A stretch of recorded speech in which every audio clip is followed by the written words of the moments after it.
This is why you get me. This is why it's good. But yeah, gonna see the Ashe locked in straight away. Super high priority here. So look, the thing is, as Ashe, you can be punished if you start to go to those later stages where into an Ornn, into these guys, you just don't have the damage to get through them. But we haven't seen these games go that long. It's very much dictated by who gets this early control, gets to run away with it. So LWX going for this Ashe where you can guarantee some of these picks and get that CC is awesome. I'm curious as to what changes, because Weiwei has been picking up Graves as a priority. Now opts into the Trundle matchup.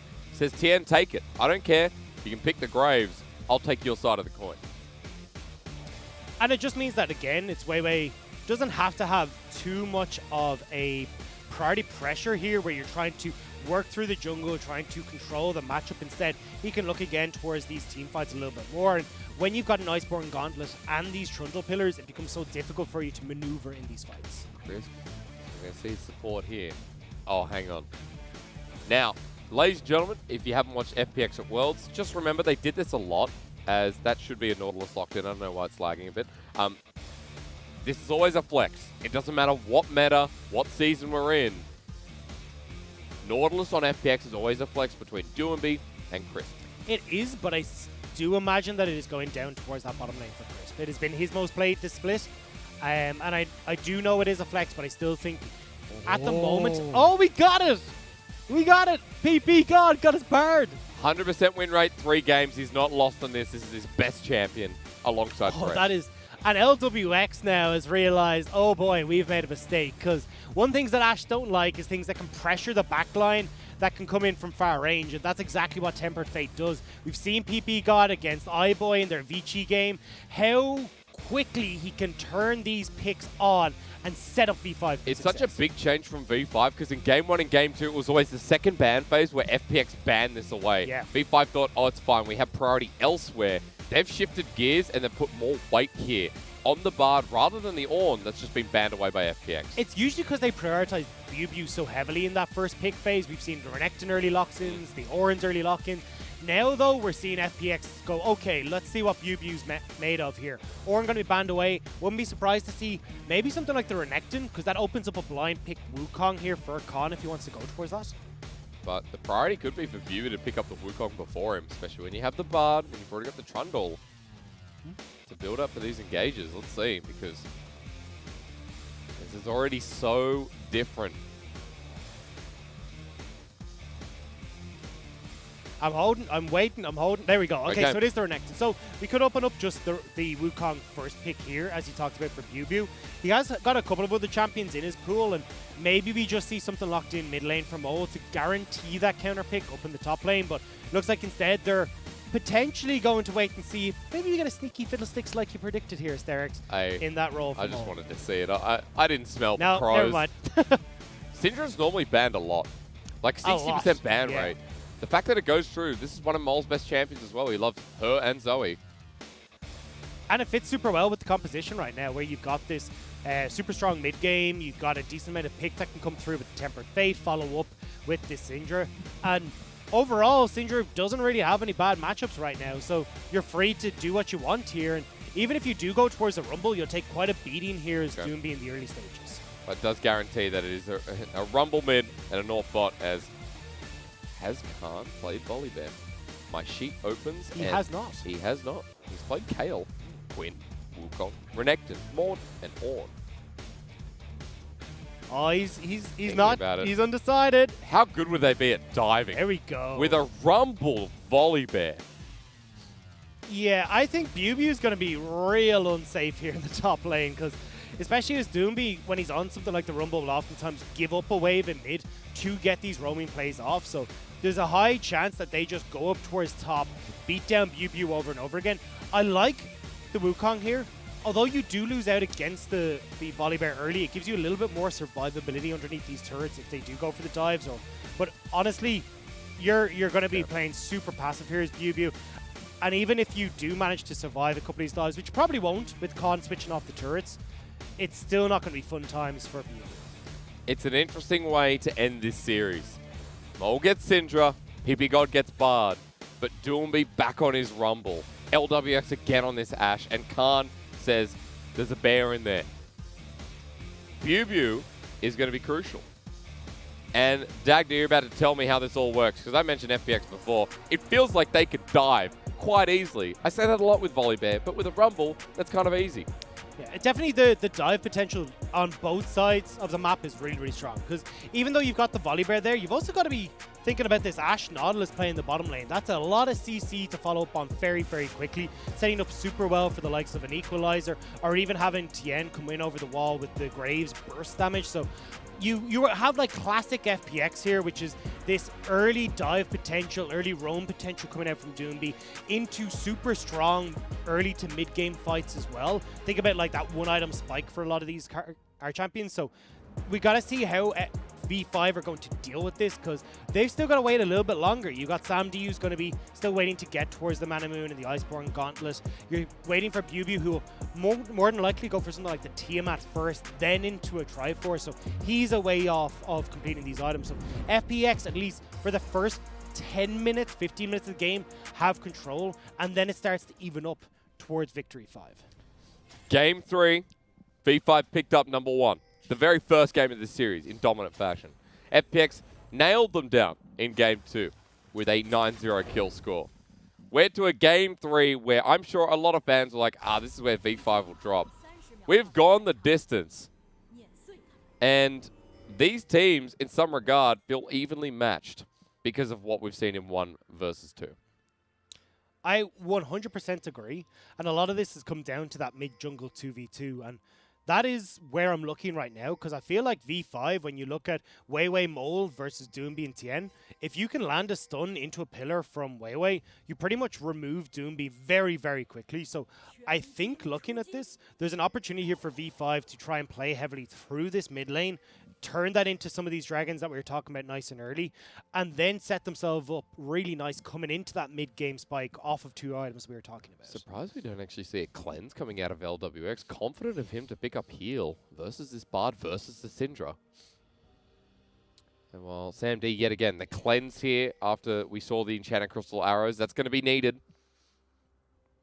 And we begin. Crispin LWX. Oh, close. Jungler's starting towards the top side. Leash from Khan, but no leash here from Bubu. And it is a Phase Rush Trundle yet again. Phase Rush Trundle, Phase Rush Graves. Going to be looking to use a lot of that speed up when it comes to team fights, including those Nimbus Cloaks. It works super well for junglers. So not surprised to see that too much. And even having Mole opt for the Phase Rush here in the mid lane as well just gives him a little bit nicer kite back, and also just keeping Doomby at bay in these early laning trades. Doomby will be dead if he doesn't have flash, doesn't have heal. Phase Rush Trundle, if no one's played against it yet, is so irritating. Pillar, chomp, auto, and you run after them, and you're a nuisance. So Sam D is getting annoyed by Crisp here. Really good trade by FPX, and V5's bottom lane only managed to get a nice little Cosmic Binding, but that's it. Sam D at half health. Yeah, this is the thing with Bard. You don't really have a huge amount of lane pressure. And same when you're paired with an Ezreal, so hitting level 2 first is Crisp, able to get in aggressively. Sam D trying to finish off the creep, but couldn't quite do it before he took a big old chunk of damage. Here, though. Yeah, Pillar is available. Level 3, Cosmic Binding against War. Crisp has walked in, has to flash away with the Dredge Line. He'll escape, but that's a summoner burnt here by V5 early in the game. Crisp will be able to move out, though, but good to see Weiwei being a little bit more proactive in these lanes. However, Crisp and Tien want to try and get in. Will be spotted by that ward. Just drop one themselves. Tien crossing over towards mid. That means Mole can pull back. We didn't talk about Mole summoners. He has opted for teleport in this lane versus the heal from Doomby. As Doomby's going to get a really nice trade here. Mole, even with the overheat, the auto attacks are great. Scatter the weak with Phase Rush. He's out of there, and now it's very important to talk about summoners because Mole is going to have to TP back. Yeah, I mean, it's not the end of the world, though. As Mole, having these trades that go poorly doesn't matter because you can come back in with full health, but Khan on Weiwei. Weiwei just auto path top, maybe. It doesn't care about Khan. Dredge line again. Sandy cleanses. He's not having the best of times here. And what has been a lane that's worked for V5 previously, LWX and Crisp are really punishing. Especially when we talked about LWX and Crisp not being that strong as a 2v2 right now. They're stepping up big against PP God and Sam D. The hope here for Sam D after using the cleanse is that he can survive this lane a little bit longer. Has the Caretaker's Shrine from PP God to heal him back up. Plus he's opted in for Biscuits in this lane. As we're getting a closer look at top lane, Volibear versus Wukong, Monkey Bear. The most innovative of the matchups in League of Legends. BBU's doing a good job, though, to keep even, because this isn't the easiest of matchups, because you do have some ability power damage that comes out from the Volibear, and you've also got a lot of damage that can come out very quickly from press the attack, so you don't get an awful lot of time to stack the stone skin, try and return that damage. So BBU actually coming out even right now is a big win for V5, as he's about to hit that level 6, which is where this matchup comes a little bit more even for Wukong.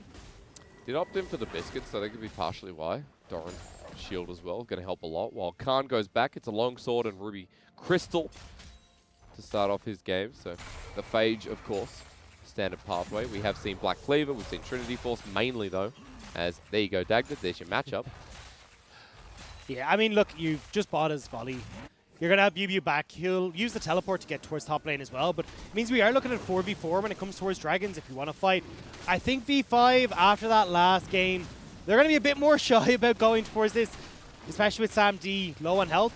Should just be an FPX Dragon. Especially when you look towards V5 and you're like, okay, the level 6 point is when they can actually start dealing some damage and start getting some of this setup that we talked about in pick bans. So BBU and Mole both 5 and no one nearby. Sam D also bullied out in that bottom lane yet again. And Dragon secured here. Cloud to start the game off. Means we have an Infernal or a Mountain Rift coming up this game.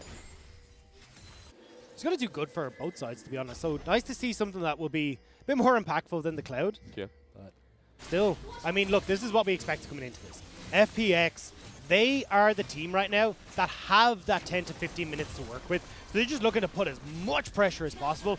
And here's the El Clasico for FPX. Auto attack with the Ignite. Chris stays a little bit long in the engage here from Sam D with the Arcane Shift. Chris survives though, but against the wall, the end of the line does so much work.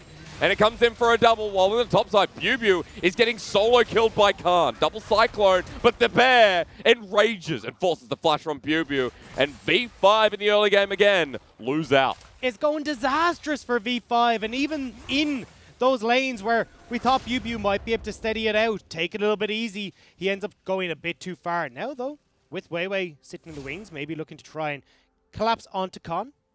But after Stormbringer, I mean, he's full health again. BBU has to walk back to lane after burning the flash. That play bot lane, though, is the play we talked about from FPX, with Doomby giving up a wave to go and roam, but now top lane. No ulti for Khan or BBU. The pillar perfect from Weiwei. Phase Rush enabled. The Sky Splitter gives a bit of shielding, but Mold comes up to pick up his first kill of the game. So response here from V5. A minute until the Rift Herald's up though, so not going to be able to get any objectives off it. And you can see already Crisp has roamed up towards this top side, trying to get some vision control down. But this is just a great play, and Crisp nearly going down to Sam D. A good heal from LWX would keep it alive. I mean, in that case, I think Sam D even burning the heal, or burning the flash, wasn't worth it. You're going to go down. Might as well try and keep these summoner spells, but nearly able to turn one around. I think it's quite incredible that that Chris survives there after all that as well. Sam D going very aggressive with the Arcane Shift was a cool play, but 2 kills now on LWX. He picked up the Vampire Scepter and he has the Berserker Greaves this early into the game versus only a tier for Sam D. Things looking good yet again for FPX's bottom lane. This time LWX set up very differently from game number 2, where he had all the assists, he was set up through the arrows, but he didn't really have any kills. Uncharacteristic from Sam D as well. We expected him to have a lot of, not pressure in this lane, but at least not gift over a bunch of hooks to Chris. So then he ends up falling behind. So surprising to see him, but here we go. Well, can't get onto him. Pillar out of range. And Tien, meanwhile, is taking away the blue buff. V5 are moving over.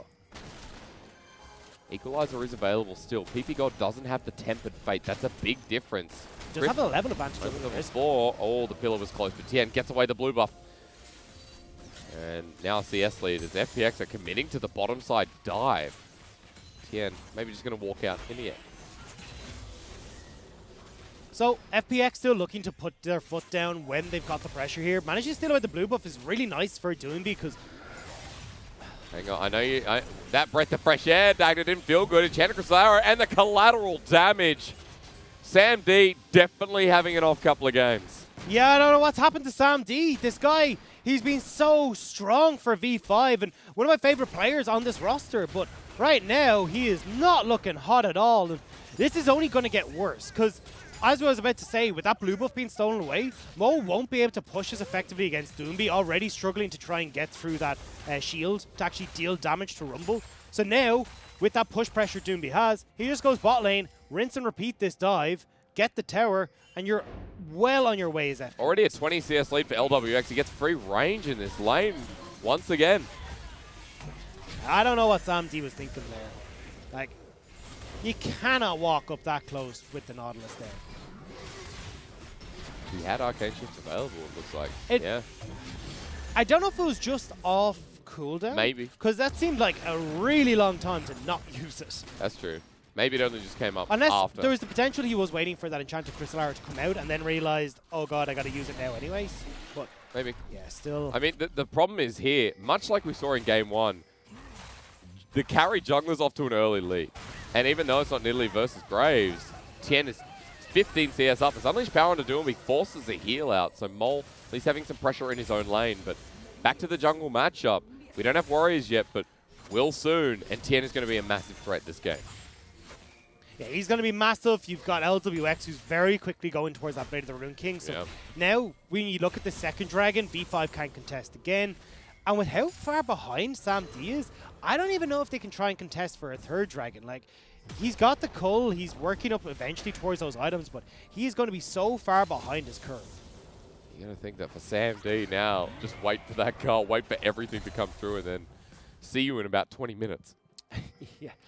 Which is not where you want to be as an Ezreal. You really want to be hitting your stride in this mid game, but especially when you've got to try and get through this volley bear, you're going to have a lot of damage coming out from Doomby. This mid game spike from FPX is just as brutal as V5, so the fact that Sam D's behind just gives a lot more time to FPX to try and use this advantage that they're snowballing away with from this early game. I'm ready to get Mystic level vibes here from LWX. You remember WE Worlds 80 carry, now on a FLICKR. One of my favorite 80 carries to watch. Even in the LCK, he's still super aggressive. I didn't get to watch this series the other day, but hope he's doing well. As FPX in front of the Dragon, this is an easy take. They're up about 1,300 gold, 11 minutes into the game. Holding all the cards here with Rift Herald on Tien as well. He's clearing so damn fast at this point too. Control on all lanes. And right now for V5, just trying to get through the roughest part of it, as this time the Arcane Shift away from Crisp. Still though, Sam D is playing so close here, and oh no, you can already see the dive is about to happen again. He's got no Mystic Shot. Weiwei is nearby until Doomby comes through. You're right. Sam D's going to be locked on down. Weiwei trying to slow this play down. Underneath the turret, the Equalizer puts him into a corner at half health. He'll walk away as Doomby overheats. Really nice from Weiwei, stopping Tien as Mole is on the escape path for Doomby. Just needs to scatter the weak, unleashes power first though. Will slow down two members, but Mole can't get the kill. And everyone disengages. Great from Weiwei to read that play. If Tien and Doomby had been able to get down a little bit faster, might have gone disastrously for V5, but Weiwei, again, tracking this enemy jungler, making sure he's stopping these plays come through from FPX. Important stuff, because if that happened again, you're like, all right, only confirms the suspicion that this game could be in the ground. But holds on for now while Tien comes down to the bottom side, and with Rift Herald, doesn't look like V5 will be able to trade. I mean, this turret's already dead anyway.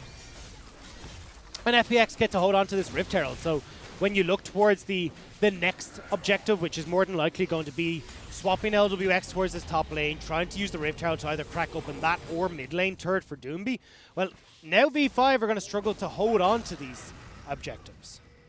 Where for V5, it's way topside now. Actually spotted out by a ward. A compliment goes to FPX because they've been really good at tracking this game. As Tempered Fate underneath the turret, Scatterweak does connect onto Doomby. The Unleashed Power is not available with the pillar against the wall. Doomby needs one more chunk and dies. Tien in the choke, but exhausted away as Rumble flies past the screen. Collateral damage not going to kill him, but Angry Bear incoming smacks him in the face. Peeping Otters double flash from Mole and Weiwei. This game's heating up, and I love it. And here we go. That's going to be the Rift Herald in the mid lane. They want to get these turrets down quickly.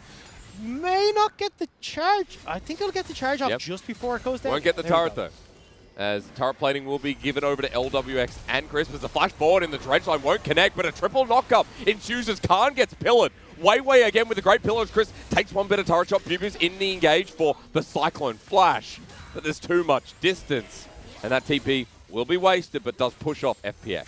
Yeah, it means the flash down from Crisp as well. So there was a lot traded there, back and forth. Khan, though, will have his teleport now for this third dragon. And True. we already said, look, V5 are struggling to fight for these objectives. That's just been compounded now with how far behind Sam D is. And, well, Khan... Bubu's committing to this. They want to find Khan. Cyclone will slow him down, but the Stormbringer makes him invulnerable. In with the Sky Splitter underneath turret. Bubu takes 2 turret shots, and away he goes. Khan says easy, gives him a clap, and walks away. And you can see the pings on mid lane turret. So this is the play where they do get the pick onto Doomby.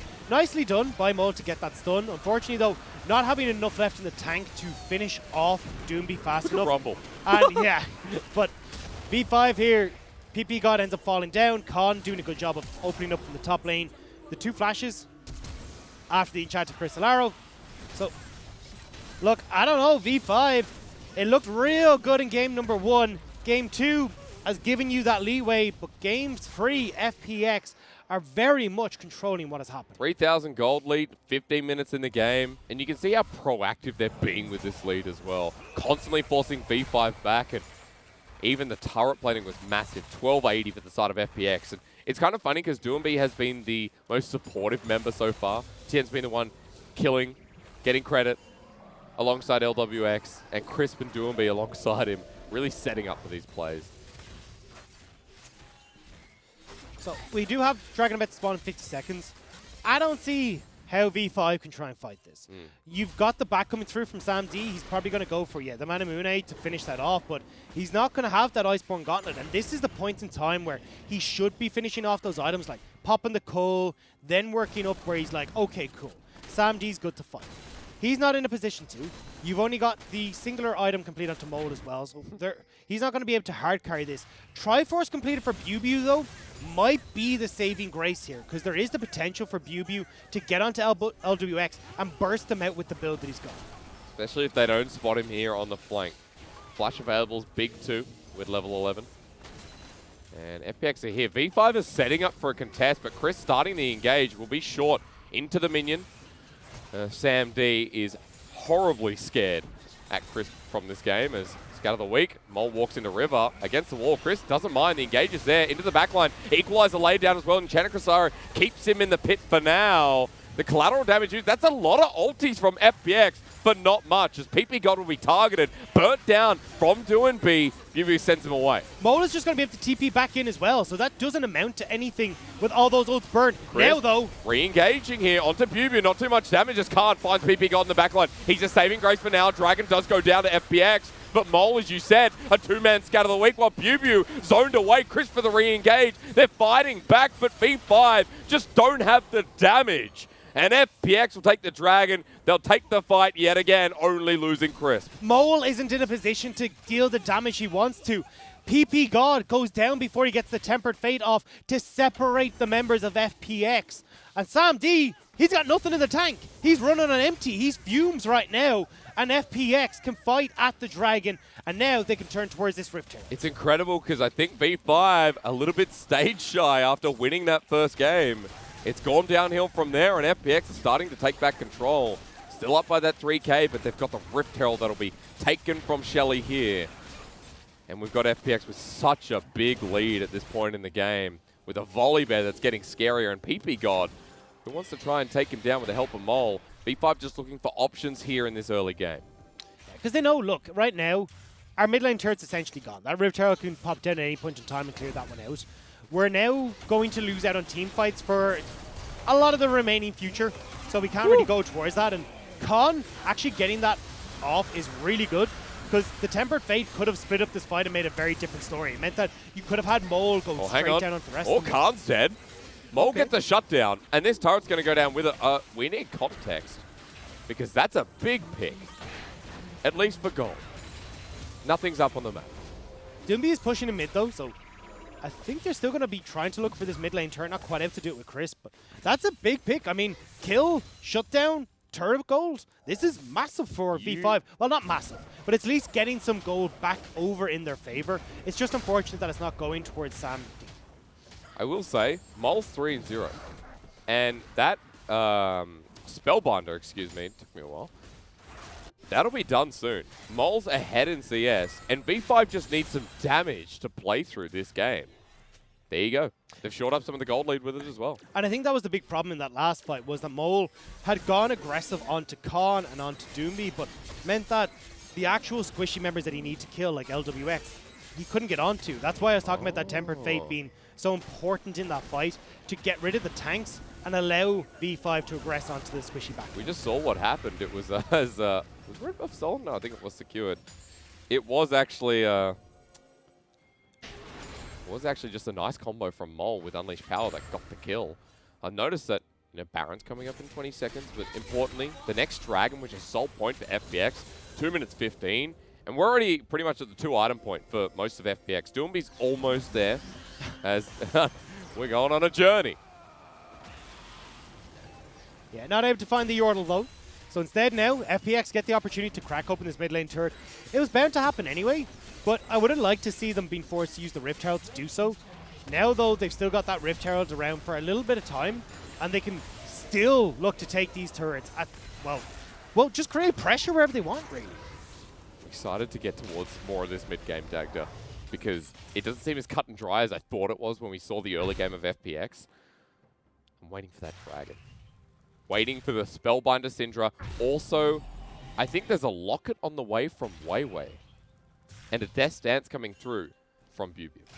Yeah, it looks like it'll be Locket for Weiwei. Death Dance, as you said. As well, it's nice to have Sam D finally coming into the mix with that Muramana finally finished. Cole popped as well, so now he's not as far behind as he was. Might actually have some sort of impact in these fights. So there is now where V5 has started to steady the ship. It is a 3,000 gold lead though still for FPX. They still have a lot of pick potential, and Doomby, having finished that Leandri's Torment, is really strong right now. A rumble with Leandri feels so good as your core item, as Khan is heading towards Bubu. Pretty much the same item spikes for these two, but Bubu's ahead by almost 50 CS. He's been farming up to become a Storm himself. No pun intended, as Dragon's up in 40 seconds. V5 have control for now, but FPX are not grouping yet, just pushing out waves.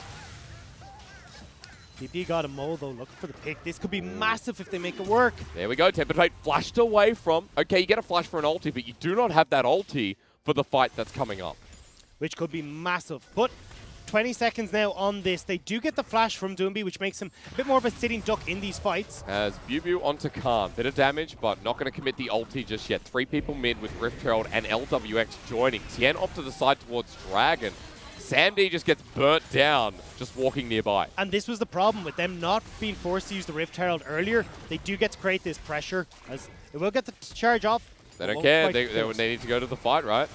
PP God going to use the Shirelias in front of the pit. The Infernal being started. Mole gets locked on down by Khan. The Bear angry again. The Stormbringer as Mole kites it away successfully. But Infernal Soul's been given over. And Bubu goes down mid-spin. Top laners trade off lives. But FPX have that soul.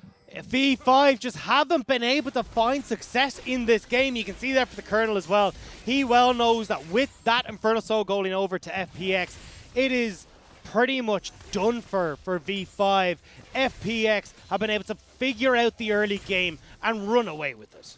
3k gold lead with Soul is still massive. 22 minutes in, and for V5, now eyes are on the prize towards Baron. We've got 5 minutes towards the Elder buff, which will be very early in the game.